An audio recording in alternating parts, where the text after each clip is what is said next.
I only woke up just 1 minute after my husband and got slapped across the face. I didn't cry. I got up quietly, picked up my brush and fixed my hair. Then I changed into clean clothes, tied my apron, and rushed to prepare breakfast for the whole family before he even left the bathroom.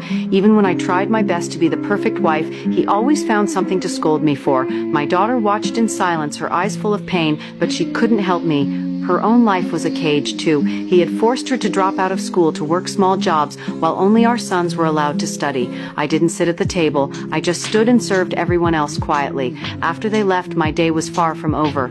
From the other room, my paralyzed father-in-law yelled for me. I went in and pulled open the curtains. His hands wandered toward me. I flinched, but I said nothing. I had 4 jobs to get through that day. The first was cleaning for a wealthy family. I watched their daughters wear beautiful clothes and go to school, things my own daughter could never have. But during dinner, when the lady of the house spoke up, her husband snapped at her, telling her not to interrupt. Even in that rich home, I realized women still had no real status. My second job was at an umbrella shop. I had to train a new apprentice who barely knew what he was doing. Then I learned he was making double my pay. When I asked why, the boss simply said, "Because he's a man."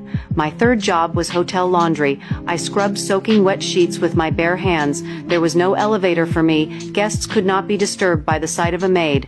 That night, I walked home slowly, counting the few coins I had earned. I tucked them into my blouse, saving for my daughter's wedding dress. I knew I couldn't change my own fate. Got up and prepared dinner like nothing had happened. At the table, my son and daughter started bickering. I quickly gave them chocolate to lighten the mood. They cheered and grabbed for the treats, but my husband noticed. When he learned the chocolate came from an American soldier, his face twisted with rage. He hurled insults at me, louder and louder. My words meant nothing. When he placed his hands on his hips, I knew exactly what was coming. I gave my children a signal. They quietly left the room.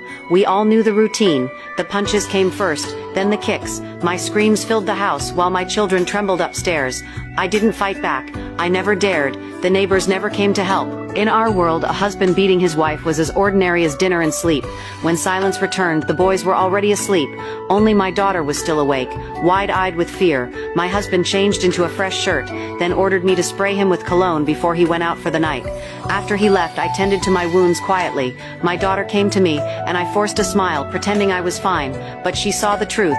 She hated her father for his cruelty, and she hated me for accepting it. She begged me to run away, but where could I go? How could I survive with nothing? That night, I opened the letter again. I read it slowly, word by word, and this time I made a decision. I was going to change my fate. I would attend the meeting where Italian women were voting for the very first time.